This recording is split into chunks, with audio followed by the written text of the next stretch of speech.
वेळी हे मंत्री प्रश्न विचारतात। म्हणून मी या ठिकाणी सांगतो, बीडीडीच्या बीपीटीची जी चाळ आहे, बीडीडीच्या ते बीपीटीमध्ये त्यांना विकास करण्याकरता म्हणून काही प्रश्न आम्हाला विचारायचे होते। रेल्वेच्या बाजूला ज्या झोपड्या आहेत त्यांना केंद्र सरकार जागा देत नाहीत, ते मला काही प्रश्न विचारायचे होते। असंघटित कामगार योजनेमध्ये करोडो रुपयाचा भ्रष्टाचार झाला आहे, या संदर्भामध्ये सरकारला मला प्रश्न विचारायचे होते। BM सोवॅट हा प्रकल्प काय तुमच्या कारकिर्दीमध्ये आला काय? मोनोरेल हा अटल सेतू तुमच्या कारकिर्दीमध्ये आलेला नाही, वरळी सिंगलोक तुमच्या काळामध्ये आलेला नाही। दुसरी गोष्ट, नवी मुंबई एअरपोर्ट, काय तुमचं कर्तृत्व, काय? नगर विकास राज्यमंत्री असताना त्या ठिकाणी तानाजी सत्रे म्हणून मराठी MD त्या ठिकाणी होते आणि मी राज्यमंत्री होतो। तिथं लोकांचा विरोध, दोन्ही मराठी माणसं आपली आलेत या भावनेतून जाऊन लोकांना समजावण्याचं आम्ही काम केलं। तुम्ही काय केलं? तुम्ही नुसत्या बॅगा घेऊन सुरत, गुवाहाटी या भागामध्ये गेलात आणि त्यांना समर्थन अध्यक्ष करतात। आज माझा राग अध्यक्षांच्यावर आहे, आम्ही शांतपणे ऐकून घेतलं आणि म्हणून पुणे आता मिसिंग लिंकचा उल्लेख त्यांनी केला।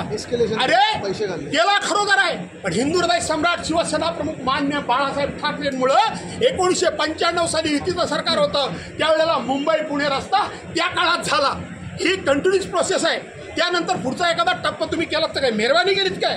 आणि म्हणून मला या ठिकाणी तुम्हाला सांगायचं आहे की BSTच्या आमच्या आदित्यजींनी 5,000 रुपये BSTच्या लोकांना मदत करण्याकरता सांगितलं, त्याच्यावर तुम्ही बोलायला तयार नाही। अदानीच्या विषयावर गोलगोल फक्त धारावीची लोक त्या ठिकाणी चांगल्या घरात राहू नये काय, हे नाही काय, ते नाही काय। मला वाटत नाही नगरविकास मंत्र्यांना चर्चेमध्ये घेतलं असेल मुख्यमंत्र्यांनी, अदानींनी घेतलेलं नसेल। आणि म्हणून काही प्रश्न, हे काही माहिती सातत्यानं महाराष्ट्राच्या समोर खोटी येत होती, ती कुठेतरी सत्य काय आहे ही सांगण्याची संधी आमची आज अध्यक्षांनी हिरावून घेतली। आणि म्हणून आम्ही जेव्हा अध्यक्ष महोदय करतो त्यावेळेला आम्हाला उत्तर अध्यक्षांकडून अपेक्षित नसतं, आम्हाला सरकारकडून उत्तर अपेक्षित असतं, कारण आम्ही सरकारकडून उत्तर मागत असतो। अध्यक्ष महोदयांना ॲड्रेस करण्याची प्रथा आहे, म्हणून आम्ही त्यांना प्रथा करत असतो।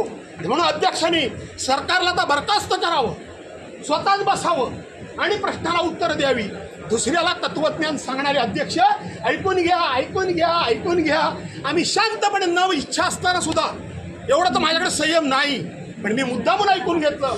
आणि म्हणून या ठिकाणी आज जे झालंय ते उभ्या महाराष्ट्रानं बघितलं, हे तुमच्या माध्यमातून आम्ही या ठिकाणी सांगण्याकरता